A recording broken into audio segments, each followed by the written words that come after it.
Rajkot news 24 આજના મુખ્ય સમાચાર.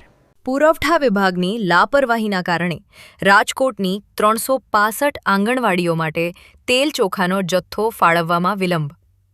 18,000 જેટલા ભૂલકાઓ ભૂખ્યા રહ્યા.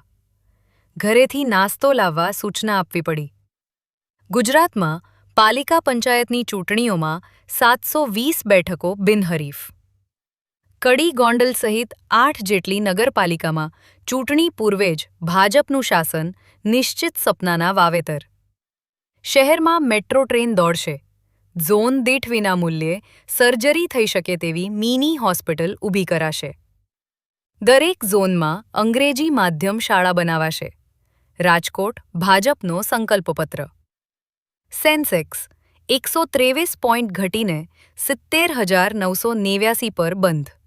નિફ્ટી પણ 35 પોઈન્ટ ઘટીને 24,197 પર આવ્યો. ઓટો અને ખાનગી બેંકો સૌથી વધુ વેચવાલી.